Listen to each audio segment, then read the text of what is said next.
Good morning, everybody. Keith Engel with TGI Sports Talk, live from East Greenbush, New York. We are holding our pattern as the only live webcast, sports webcast from East Greenbush, which we continue to hang our hat on, much to my friend Mark's chagrin. He wants to come and start his own show, so I can no longer say that.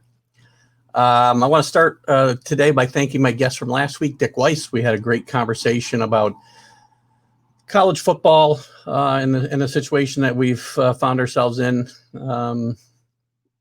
with the COVID-19 situation. We'll be talking a little bit more about that with today's guest, Harvey Araton. But I want to thank Dick. We had a great conversation and some good comments about the show last week. So thanks to Dick. Coming up next week, just a quick note, I'll have Ian O'Connor, who actually wrote the book on Bill Belichick, and I think that'll be an interesting conversation as well. And I hope you'll join us then. I hope you'll like and follow the show, the page, and share the show when you see things that you like. And Sunday we'll be on live at 9 a.m. for my weekly riff. But let's move on to today. My guest today is Harvey Araton. Harvey's a Hall of Fame sports writer, spent time with pretty much all the New York papers, starting in the Staten Island Standard, the New York Post, the Daily News, and certainly spent, I think, the bulk of his career with the New York Times.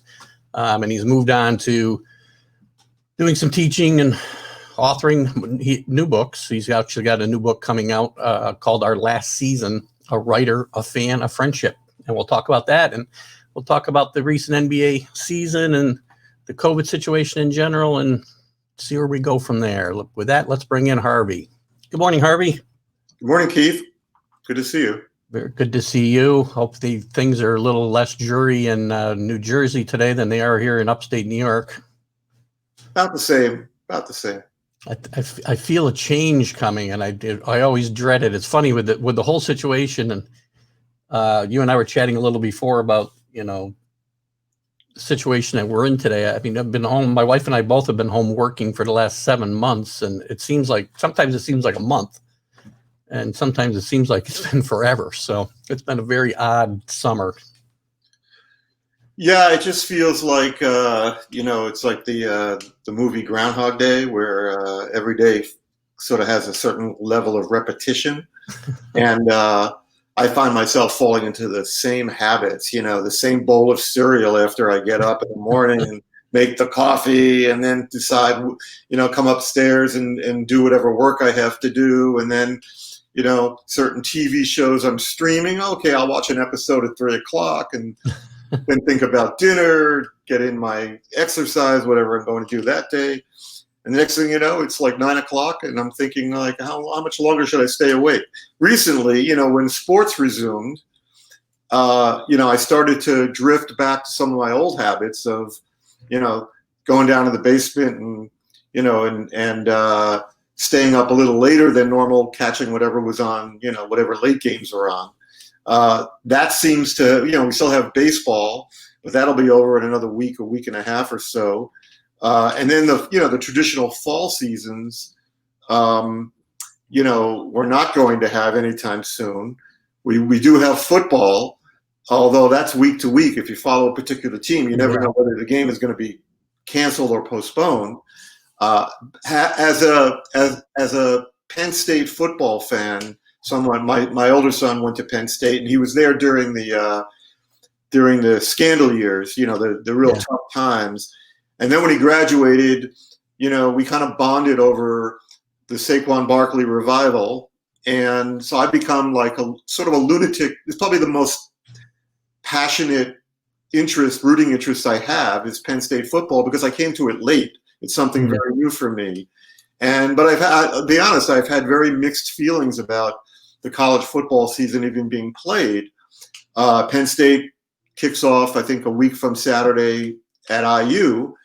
And, I know I'm going to be on the couch watching, but it is with some ambivalence about, kids being out there exposed to this. And we've seen that it's kind of a mixed bag. You feel there's and it appears that you do. I mean, there's a big difference between asking professional athletes to go out and do this opposed to college athletes, or do you feel the same way about on the pro level? Well, I do think that that is the major difference, that, the pro athletes have a union negotiating for them to, one, create the safest environment possible. And two, yes, they are getting paid a lot of money. And, all these professional leagues that, where, players and the unions, their unions have, deemed it safe enough to play and come up with whether it was a bubble or what baseball did. This is a choice that they make, obviously in the interest of preserving, the television revenue that is substantial.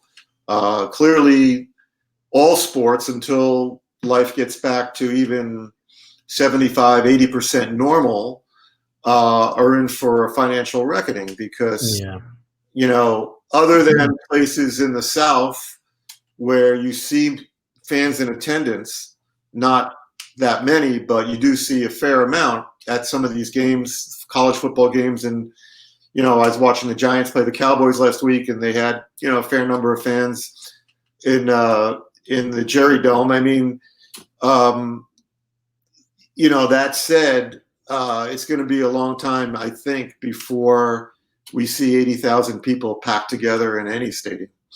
Yeah, I thought it was in bad taste for Dan Mullen last week, the Florida head coach, after losing to Texas A&M and being, I guess, perturbed. There were so many fans in the stadium when they played in empty stadiums at home, that to say he wanted the swamp filled with 90,000 people this week. And obviously we've seen what's happened there this week with the team having an outbreak and the game being postponed.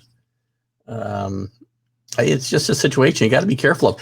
I noticed the same thing you did as I watched some of these games, college games in particular, some of the pro games, where they let people in, but then I'd see these huge clusters of people, 200-300 people together, no masks, no anything. We've heard about breakouts on teams, and I wonder if we're just not hearing about the cases that may have come from fans that have been at the games.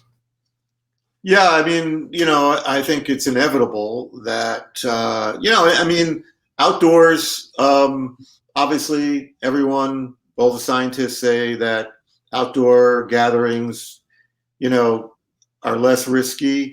All summer in many areas of the country, beaches were open, so people are gathering. They may be 6 or 7 feet apart, but they are out there, and they are, yelling down at the beach to, for someone to get out of the water or whatever it is, eating, drinking. So clearly, I think that's been the story of the whole pandemic. We've kind of been making it up as we go along. Yeah. And so, I mean, I read a column in the Detroit Free Press by Mitch Albom. I guess it was over the summer, and he wrote about the contradiction of bars having opened in Michigan, where people are clustered together and they're drinking and they're yelling over loud music, yet movie theaters were closed. Right. It doesn't, when you think about it, it doesn't really make any sense, except to say that the common denominator is that there's risk everywhere. Yeah. Yeah, and it's unfortunate. Too many of the decisions are driven by money, obviously. But which, speaking of money, we're probably heading into what you just talked about too, with the leagues and the money situation, and they're going to have some financial distress. As much money they're going to get from TV revenues, there's still going to be some financial distress. These off seasons for all the major sports, I think, are going to be interesting with free agents and what happens with contracts that are doled out. And Major League Baseball's got obviously got a labor contract expiring, I believe, that they've got to settle before next year. So I think we're heading for some interesting times there. It's got to be a long time ago now, maybe 15, 17 years ago. The New York Times devoted a Sunday magazine to the business of sports. And they called and asked me to do the cover story. It's sort of a general overview. And then the other stories were, much more targeted at specific sports and how they operate. And I remember speaking to several people in the industry, some of the television moguls, and all of them were essentially unanimous in saying, the arrow will forever point up on consumer sports, because there's an insatiable hunger for live, unpredictable television drama, and that sports is the ultimate reality television. For all the years since then, it kept going up and up and up. And the example I like to cite is the NBA, the latest NBA television contract with Disney, which was, I forget the number, but it's an astronomical number, and certainly over what it was. And all the NBA had to essentially do to get Disney to jump through these hoops was to say, hey, listen, the contract is coming to an end. If you don't want us to put it up for auction, and everybody knew that Rupert Murdoch and Fox were laying in the weeds out there, ready to just throw, crazy money at them, right, and make your best bid. So the best bid came out, way over the top. The NBA couldn't sign fast enough. And that's how that arrow continues to point up. But this is going to be different. And, I think the next few years, I don't think there's no magic bullet here to eradicate this virus. And particularly for indoor sports, for the NHL and the NBA, you're talking about a whole different game than a whole different environment than, something like Major League Baseball. I would suspect that by next spring, when the 21 baseball season begins, you will see, unless things get get much, much worse, I think you will see fans in the stadium, not, capacity crowds. But I do think you'll see people sitting outdoors, spaced at ball games, the way we see it in Texas. Yeah, the championship series this week. Yeah, it's inevitable. They're going to have to figure something out there. I mean, you talked about the NBA and the NHL, and obviously, as the sports resumed playing, they probably handled the COVID situation the best because of the bubble atmosphere they went to. The NBA in particular, I don't know that they had anybody test positive. You might know better than I don't think they had anybody test positive during the whole resumption of the season, did they? No, they had some people testing positive on the way in, and before, when they were out in the world. But once they got down there, it was pretty airtight. I have to be honest, and I mentioned this to Adam Silver in an email the other day, that I had serious doubts, because if you recall, Florida was becoming a hot spot just as the NBA was descending on it. And, that county, I think it's Orange County and Orlando, was the numbers were increasing, almost doubling by the day when the NBA, brought its teams down there. And I think what the whole thing kind of, the moral of that story is, aside from sports, and, you have to tip your hat to them because they did a great job with it. And, the players, there were a couple of guys who were, got caught going out for, takeout or something like that and leaving the bubble. Chicken wings and strip clubs are where you get the best chicken wings, that, right? And a couple of guys, got hurt and left, or had family situations and left the bubble for a while.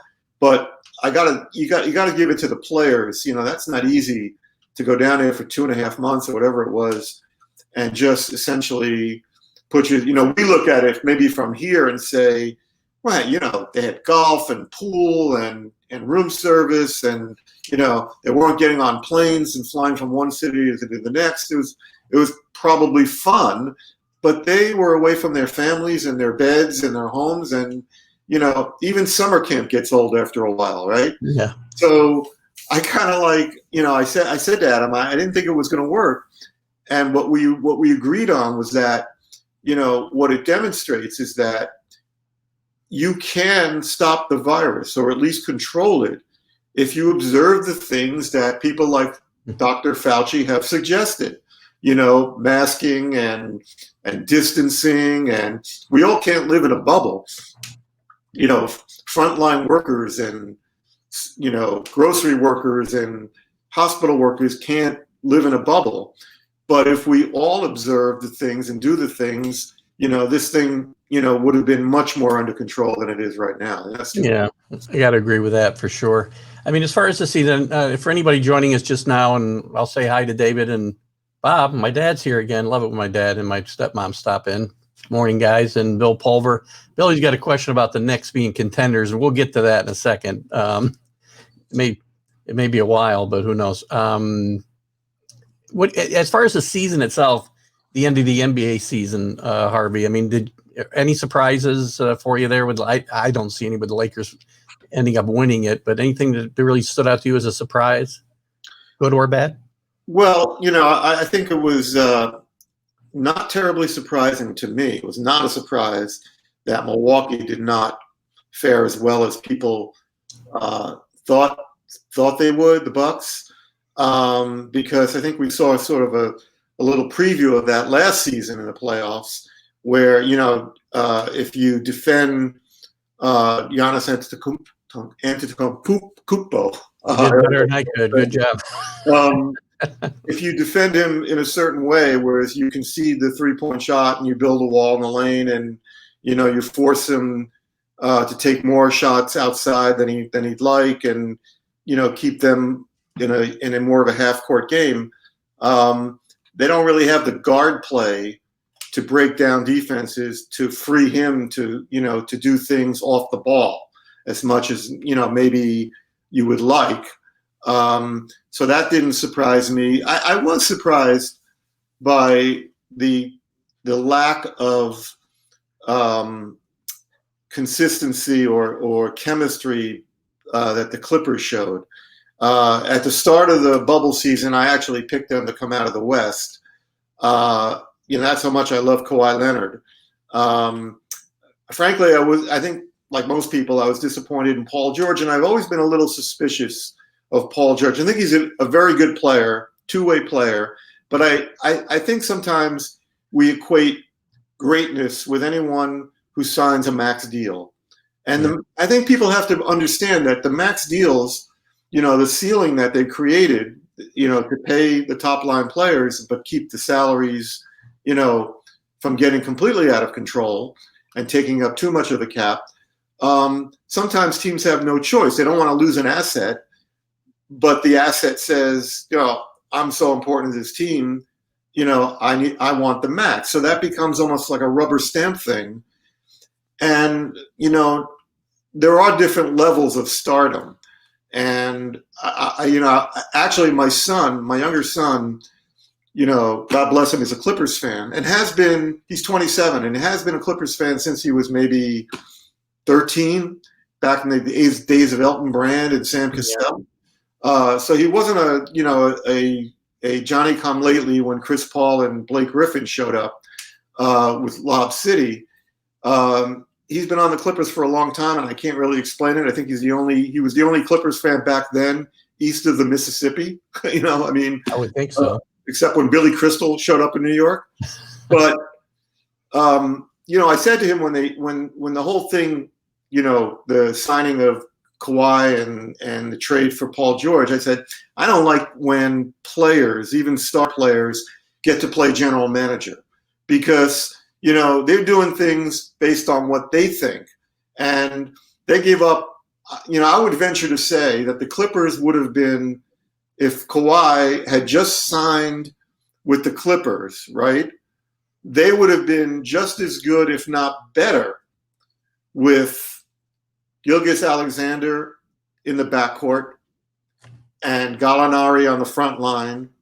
And of course, they would have spared themselves coughing up all those draft picks, which are going to come back to haunt them at some point, especially if Kawhi and or George decide to opt out after next season, which they could.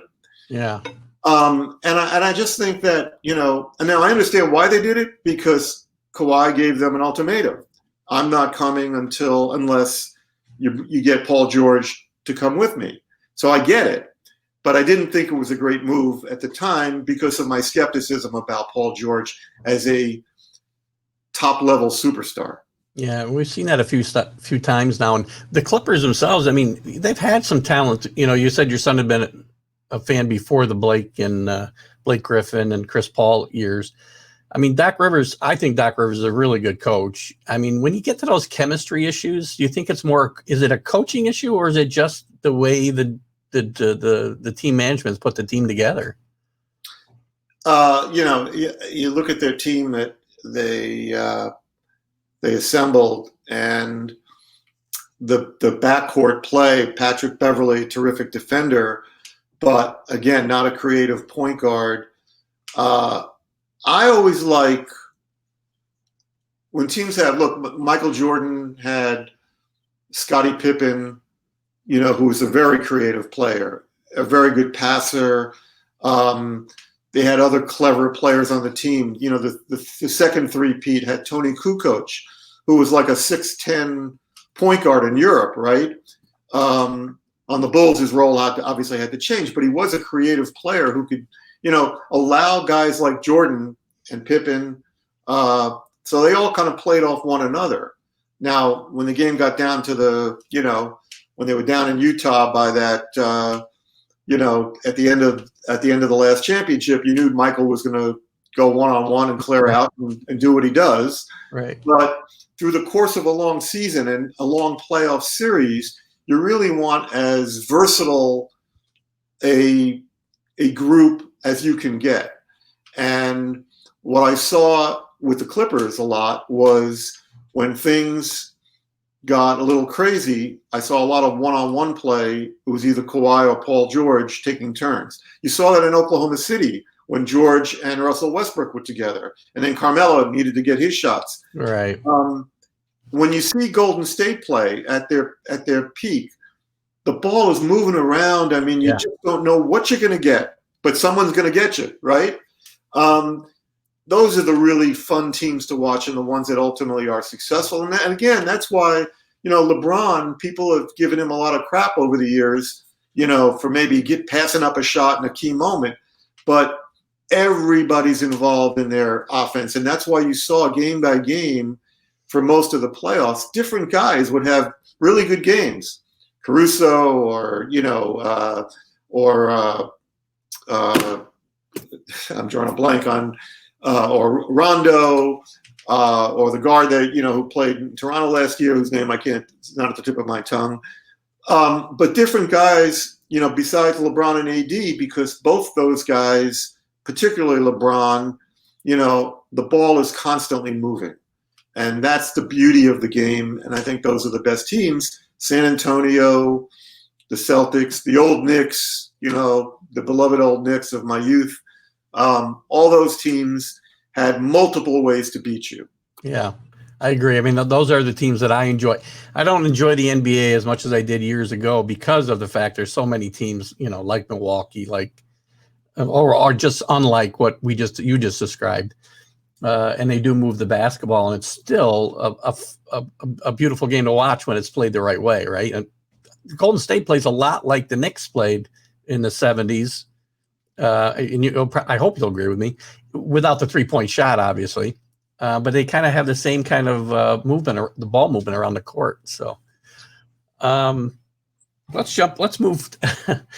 Well, let me actually, before I move on to the Knicks, LeBron.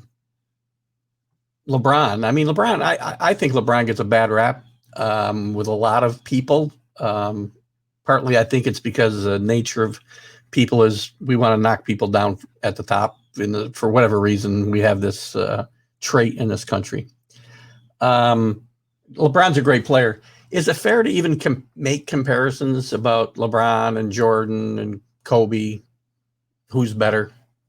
Yeah, I think, when people, I wrote my share, I guess, maybe a small handful of columns that if it wasn't completely about that, LeBron versus Jordan or whatever, it at least touched upon it. And and a lot of the comments, people would say, why do you even have to do that? Who cares? And you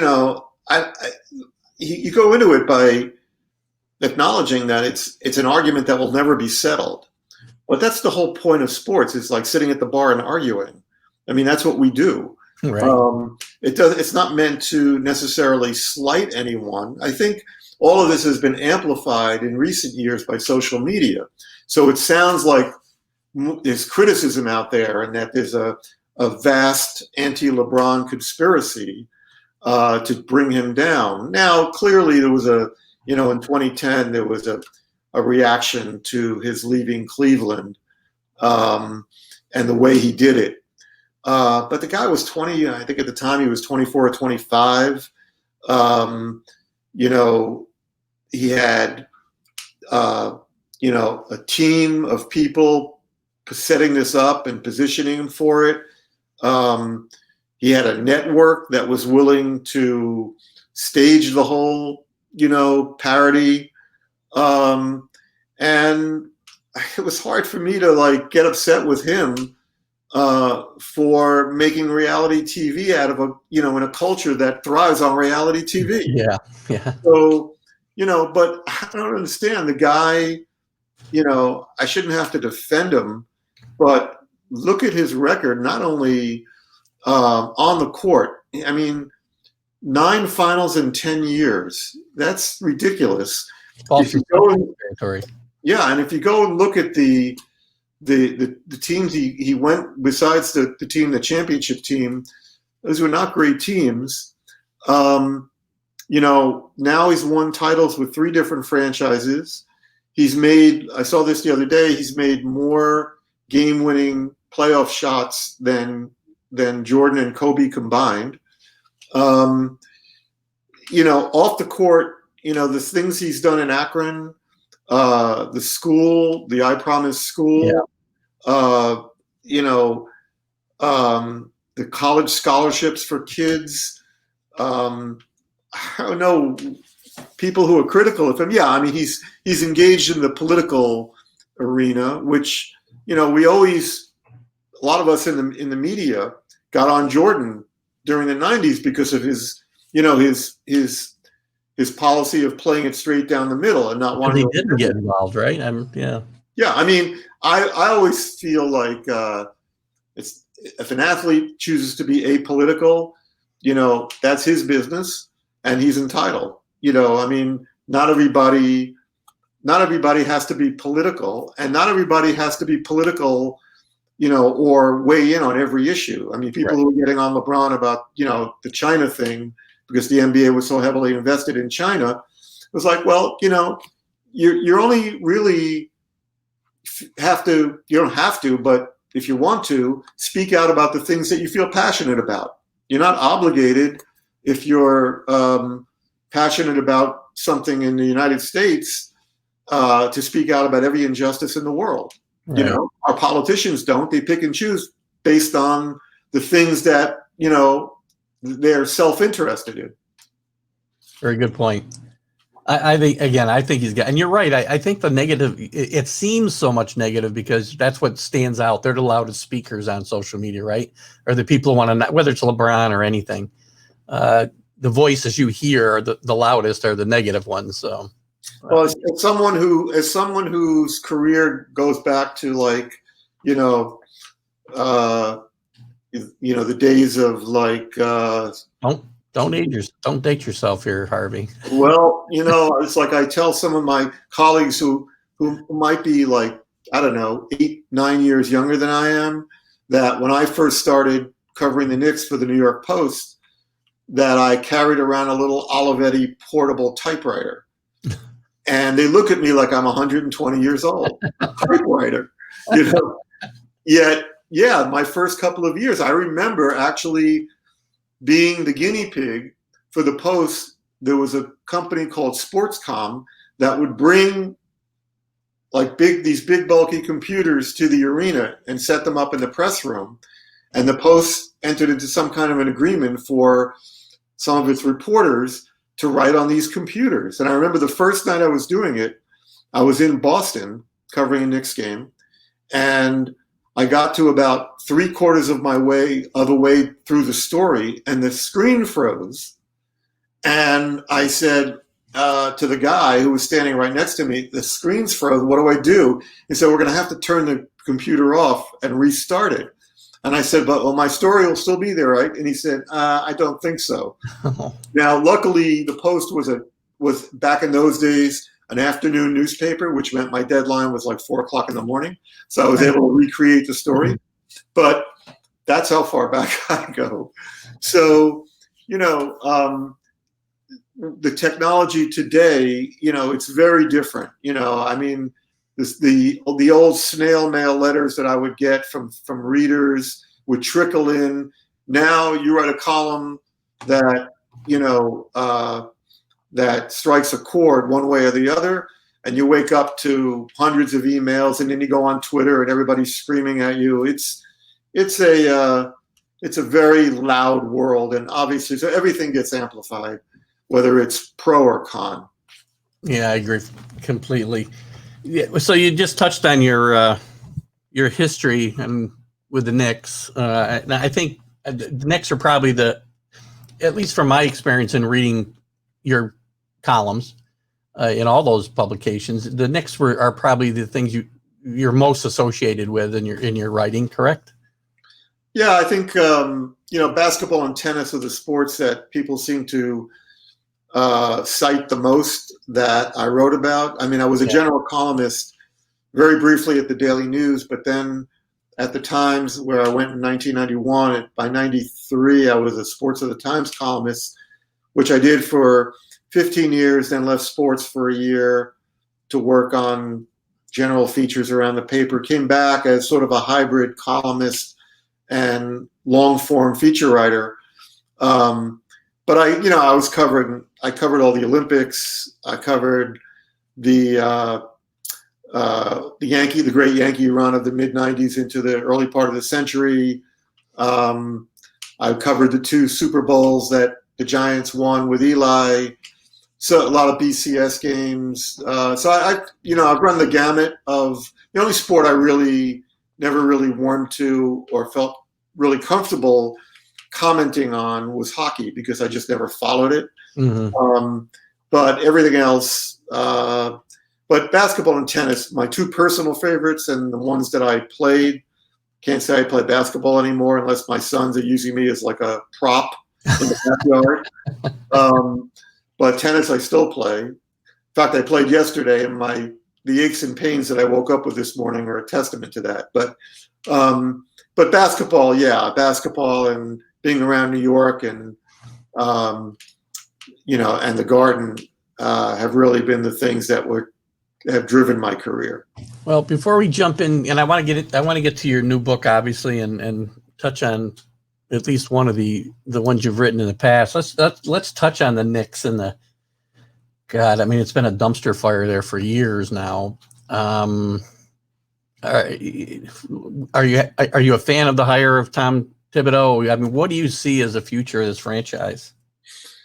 It's until we see an operational change from the very top down, it's hard to generate a lot of enthusiasm, because every time there's a new regime that comes in, if you recall the last one with Scott Perry, and everybody said what a great, reputation he had in the NBA. And, before that, there were big names, Larry Brown, Isaiah,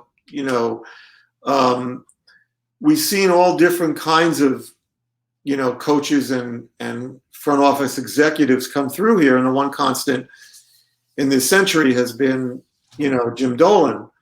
And let me give you an example about the ways things can go sideways in a hurry. So when people talk about Dolan now, like since Phil Jackson, they'll say, especially on the networks that, that are affiliated with the Garden, they'll say, Jim is not really interfering in the daily operation of the team, the personnel. We know he stepped on Donnie Walsh, who was a real class act, and was on the way to creating something. Yeah. It was going to take a while, but I always go back to that Dolan, again, there were financial considerations. They had over 3 summers renovated the garden. It was beautifully done. I have to give them that. Renovated the garden over 3 summers, and right before it was going to open, officially the total reconstruction, they knew that they were going to basically jack up the ticket prices astronomically. So the woman I write about in my new book, who and the book is about a 40-year friendship I had with a woman who literally sat behind the Knicks bench for 45 years. Never saw a title because her first year was 73, 74.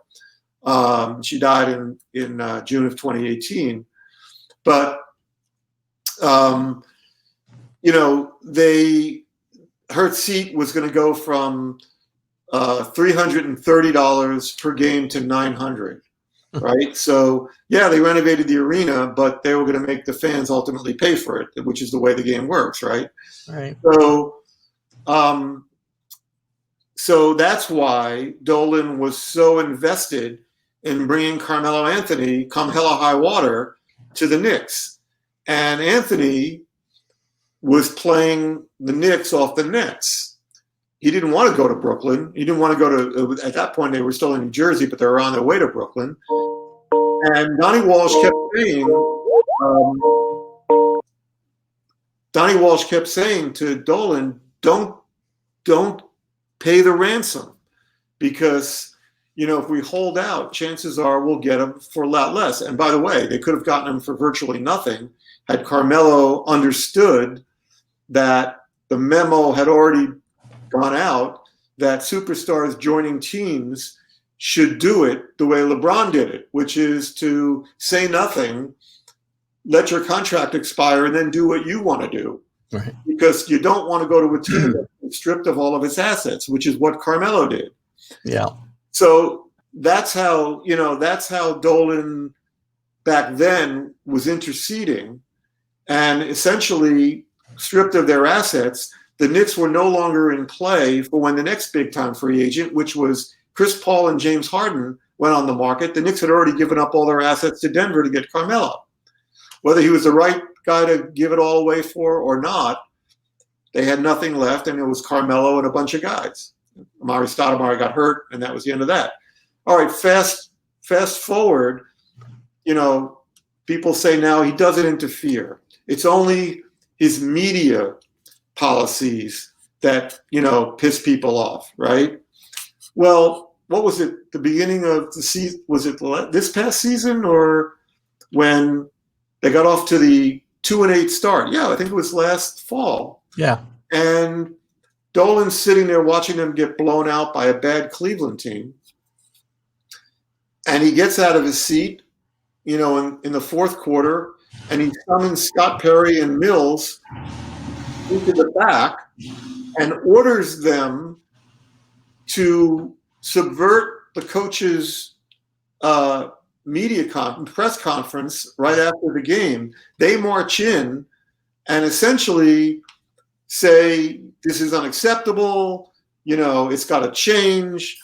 Over the next 10 games, we expect to see better play. They were 2-8. Over the next 10 games, they went 2-8 and were 4-16. And in effect, their season was already over. Right. Now, were they a good team? No. Should they have been that bad, given the number of players they had brought in? They shouldn't have been, especially in a weak conference like the East. They shouldn't have been that bad. The problem was, as I see it, that the minute those guys, Perry and Mills, walked into that press conference, their coach was a dead man, Fizdale, because it sent a message to the players that the coach is on thin ice and he's out of here. And essentially, he had no voice in the locker room. So even though defenders of Dolan would say it's just a media policy, said he wanted to speak to the media, it's always done in a kind of a ham-handed way that winds up infecting the locker room and the organization, and also sends a very poor message around the country where other players, because of social media, know what's going on. So once again, the idea that a high-priced free agent might consider the Knicks, Durant, Kyrie, that's what we heard all year long last season. Yeah. Yet all this stuff was going on with Dolan that sends a message like, you don't want to go there. So Dolan needs to really Dolan needs to go. Dolan's not going to go probably, but is Thibodeau going to two things, I guess. Is Thibodeau going to be able to coexist with Dolan and that management team? And are the Knicks still in a position of they are not going to be able to lure any big name players to this team in the offseason? Well, it doesn't look like they are. I mean, the names there, it's not a great class, with the assumption that Anthony Davis will re-sign with the Lakers. He's going to opt out and sign a long-term deal. Yeah. And Giannis in Milwaukee, might, be looking to move. But again, for a guy who wants to go somewhere and win, if he's leaving Milwaukee, a place he apparently likes, because he doesn't think the Bucks have the infrastructure or the deep pockets to bring in, a co-star for him, then why would he come to the Knicks? Mm-hmm. Which is still, even with him, yeah, they'd be a lot better, but they're not going to be a championship level team when he can go do what a lot of the stars these days are doing, which is teaming up in a place where they are instant contenders. And Golden State and Miami are both places where they will, have not only, Miami will have the cap room because a lot of their players, aside from Jimmy Butler, are young players who are not on mega deals.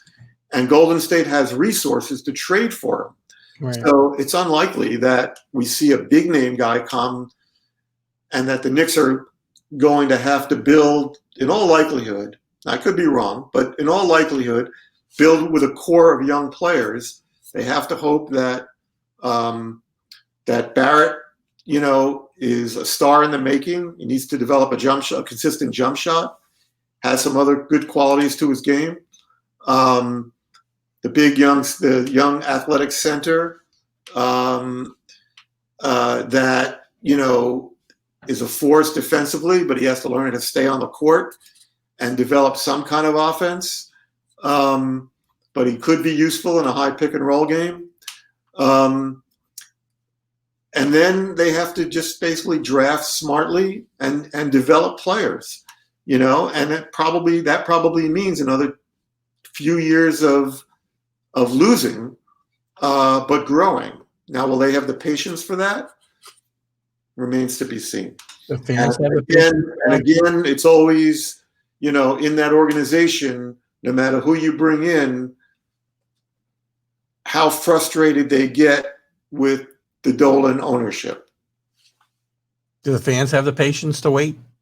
Well, that's one of the more remarkable stories, and I write about that in my book, that despite, 2 decades now of, mostly bad basketball and some horrendous basketball and sort of a lot of unlikable personalities coming through here during those years, dysfunction, some ugly episodes with the owner and the fans. Somehow the Knicks fan base has remained incredibly loyal. Yeah. I mean, the string of sellouts ended, and there were some nights when maybe there were 1,500 empty seats, but by and large, and I think that speaks to the NBA as sort of a sexy, evening attraction, so that the opponent, you can sell the opponents.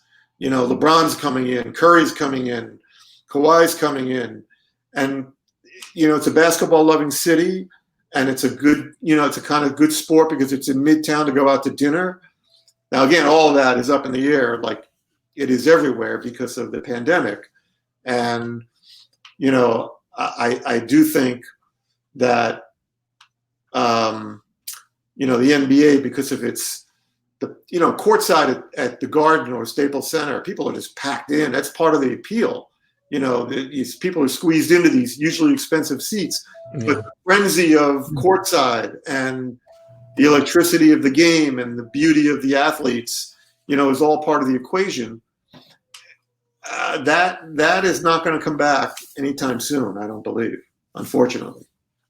And real quickly, because I do want to get onto your book a little bit more, and maybe one other topic. Thumbs up or thumbs down on Thibodeau? I like Tibbs. I mean, I think he'll definitely, lay a foundation of defense, of commitment. I guess the main question would be, and he's had success pretty much wherever he's been, but I guess the main question would be, can he deal with, a building process and essentially not overuse players as alleged in other places, and essentially just be patient with young players. A guy like Frank Ntilikina, he's shown some promise, but it's been jerked around so many times and play for 6 games, then bench behind a litany of guys. Can they say, these are the guys that we're going to build with, and just be patient and allow them to grow? I think, but I think the young guys who play for him will learn. I hate to use the old Larry Brown, cliche, but I think they will learn to play the right way. Well, that's a hopeful sign then. So switching gears a little bit, and again, for those of you who might have come in late, Harvey Araton, longtime sports writer in New York for all the major papers, and author of at least 10 books. I hope I'm not other author or co-author of at least 10 books. I hope I'm not underselling you there, Harvey. That works. Is my guest today. And so let's talk, because I don't want to, not get a chance to talk about your new book, Our Last Season, a writer, a fan, a friendship. Why don't you tell us a little bit about that and when it'll be available? Well, the book publishes in about 10, 12 days on, I think, October 27th. And this is a book that is near and dear to my heart. I mentioned earlier that it's, in some ways, it's a memoir that covers a memoir that could be considered a sequel to the book that I wrote about 9 years ago, When the Garden Was Eden, which was about the two championship teams. Thank you. Those guys were, the icons of my youth, and I got a chance to develop working relationships with them in my years around the Garden when they were broadcasters and coaches and general managers, things of that nature. And this book kind of covers all the years subsequent to that I was around the Garden as a reporter, so and a columnist. So in some ways, it's a memoir and a sequel to When the Garden Was Eden. But as I describe it, it's also it's sort of like a memoir, a sequel to When the Garden Was Eden meets Tuesdays with Morrie, because the story is told through this long friendship I developed with a woman named Michelle Musler, whose own personal story is quite remarkable. She's a divorced mother of 5 who essentially was left with 5 young children to raise in Stamford, Connecticut, and no real job, and then sort of launched a career in human resources and ultimately as a corporate trainer. She traveled around the world, but she rebuilt her social life around the Garden. She fell in love with the game. She went to a couple of games on company tickets, fell in love with it, started buying season tickets, worked her way right down behind the bench, was as well known in that area by players, coaches, broadcasters, trainers, front office people, as Spike Lee. She was like the non-celebrity celebrity fan. And she was often quoted by myself when I was at the tabloids and the Times, other reporters like Kevin Kernan in the Post and Philip Bondi in the Daily News. She was sort of the go-to fan sort of the voice of the price gouged fan. Right. And in the early days, you know, my friendship with her was really based on kind of self-interest. Who wouldn't want to be close friends with somebody who's sitting right behind the bench, right? To find out like who Hubie Brown was screaming at and cursing at, which player was ticked off about being pulled from the game, you know, plus Michelle had found her way through, you know, going out after the game in the old bar Charlie O's, which was right on 8th Avenue there, actually 33rd Street and 8th Avenue, and getting to know all the players' wives and their girlfriends. In some cases, it was the player's wife and girlfriend. And, you know, so she was a font of information for me. And from there, the friendship developed over the years. It turns out I married a woman who was from Southern Connecticut, who lived 2 exits on the Merritt Parkway from Michelle. So the families, you know, sort of intermingled, and I got to know all of her children. And she became, because of her very wise, caring person, she became kind of like a life mentor to me. You know, she became the wise elder in my family that I never really had. Someone who was really into journalism. She originally wanted to be a journalist, and a sports journalist at that. But a woman who grew up in the, you know, 40s and 50s, you know, that line of work was not open to young women. And she had 5 kids, and that was the end of that. But so she became this constant, just VIP in my life. And but the relationship, the foundation of it was always basketball. No matter what was going on in my life, whether I needed her counsel on career decisions, on personal decisions, no matter what we would talk about, inevitably the discussion would get back to the Knicks and the NBA. And that's the way our friendship, which spanned, we both had like different versions how we both met and how we met. I had one story, she had another. It was a little fuzzy back then, but we knew each other for close to 40 years. And this woman was probably the most precious friendship I have ever had or ever will have.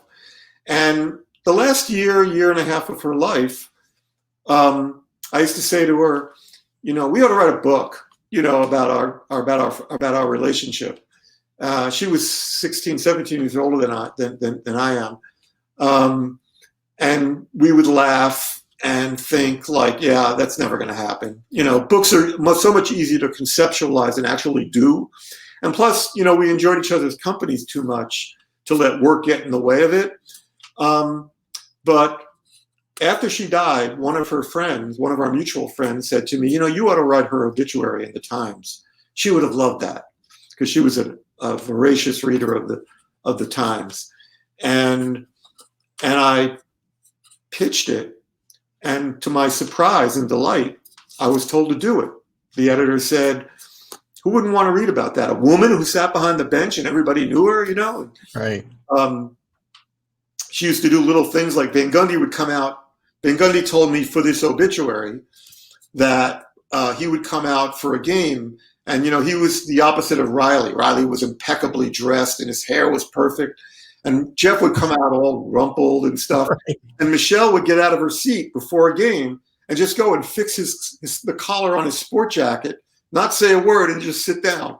You know, that was the kind of accent she had. Well, that's a cool little story right there. So, you know, we talked about this, and then I wrote the obit, and then my agent one day was having lunch with an editor, and he pulled it out of his pocket and said, my client, Harvey Araton, wrote this obituary for this woman. And he, you know, she was a very, very important person in his life. And, you know, they had discussed doing a book at one point, even if we hadn't really discussed it seriously. And one thing led to another. And, you know, I signed to do the book. This was a couple of years ago, not long after Michelle passed.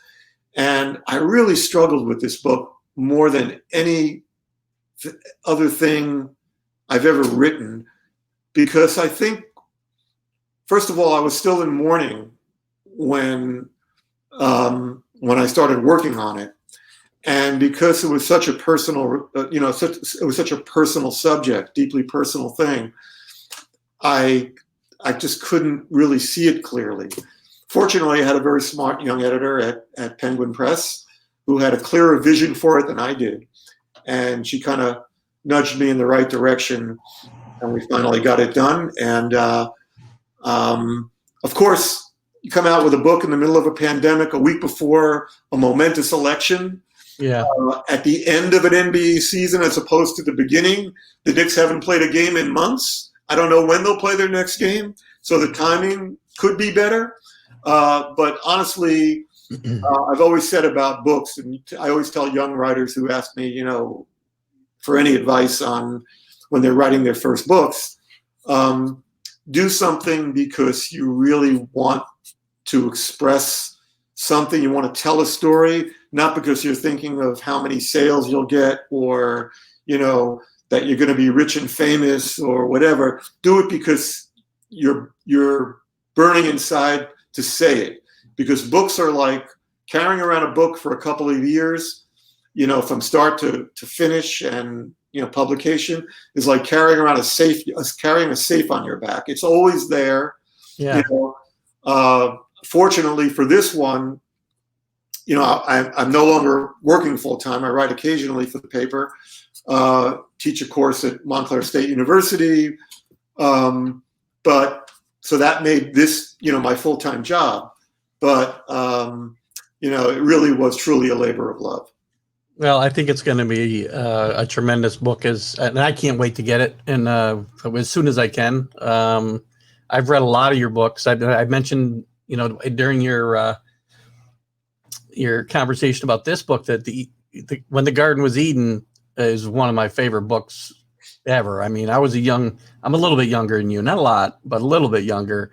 And as I was coming of age and learning about sports, and those Knicks teams were just so much fun to watch and grow up with, and to learn more about them and the inside story was a lot of fun for me to read. It was one of the easiest books to read, and just a joy all the way through. It was, you know, to be able to go spend quality time. You know, I've known all these guys, again, through as professional acquaintances, but to be able to go spend 3 days in Louisiana with Willis Reed, and, you know, he took me fishing, you know, and to his hometown, his little town of Bernice, where he grew up, a segregated town, to go to St. Croix and hang out with Frazier at his little hideaway. That was one of my favorite parts of the book, was reading about that. Yeah, you know, those things were all, again, I grew up worshiping these guys, and to then not only work with them, but then hang with them and write about them, and realize that they're quality human beings as much as they were great basketball players. That was a real treat. And, you know, this book covers a lot of the storytelling is a lot about the Bernard King years and the Patrick Ewing years and Riles and on into this part of the century. There is a chapter near the end of the book about Michelle's last years sitting behind the bench and kind of gradually losing faith that she would ever see a Knicks championship team. And the title of the chapter is Dolan and the Death of Hope. I really appreciate that. Very fitting. You know, I do hope, as we wrap it up here, Harvey, I appreciate you spending this hour with me. And I hope the Knicks find a way to improve, you know, while I'm still a fairly young man, because as I've said to some of your colleagues that I've had on the show here the last several months, every sport has got teams where the league is better when those teams are good, and the NBA is just better when the Knicks are good. And I don't think anybody can argue that. It's like David Stern always said, when the Knicks of the early 70s were winning their 2 championships, the league was really a mom and pop type league, and they were not a national phenomenon. We in New York like to think of them as this, the Bulls of the early 70s, but they weren't, because the apparatus for marketing wasn't in place. The league didn't have that. But he told me several times that as an observer, I mean, he was an attorney with the league and in those days, he saw, because Madison Avenue got so excited about the Knicks, and it was this, they were on Broadway. He understood, or at least recognized, what the NBA could become, this sort of blurring of entertainment and sports, if they did have the right marketing strategies to take these beautiful athletes and do something more profound with them. And that began to happen at the dawn of the Bird Magic era in 1980, and then building through the 90s with Michael. Yeah. Well, we'll hold out hope, and hope Dolan hasn't killed all hope. And, I appreciate you being on with me, Harvey. There's so much more we could cover. That's the problem with doing an hour and not wanting to take up a busy guy like yourself their entire morning. We could cover a lot more. I hope to have you on again. We can talk about some more topics we didn't get to today. Sure. Anytime. I appreciate it. And thank you for having me, Keith. And I enjoyed it. I'm going to wrap up. If you want to chat for a couple of seconds when I get done, you can hang in the green room, and we'll chat and say goodbye, and we'll go from there. Sure. Thanks again, Harvey. Bye-bye. So my guest this morning, Harvey Araton, what a great, prolific writer. I read a lot of his stuff when he was in the mainstream media, I guess, for lack of a better term, in New York. His books, guys, I recommend you get out, buy the new book. I know it's going to be good. We just talked a little bit about When the Garden Was Eden, but he's got many other books. Driving Mr. Yogi is an awesome book. The Rivals, about the Red Sox and Yankees, is an awesome book. And there's, like I said, there's many others. Get out, look on Amazon, wherever you buy your books.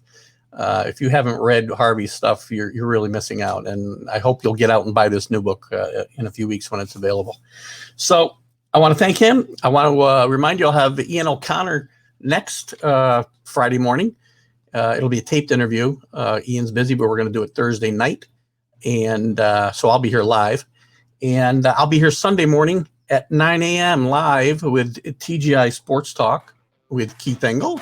And we'll cover the college recap, preview the pro schedule, look at what's going on in Major League Baseball, and who knows what else. Thanks for joining me today. Like and follow the page. Share the videos. Thanks for being in the room today, guys. Talk to you soon.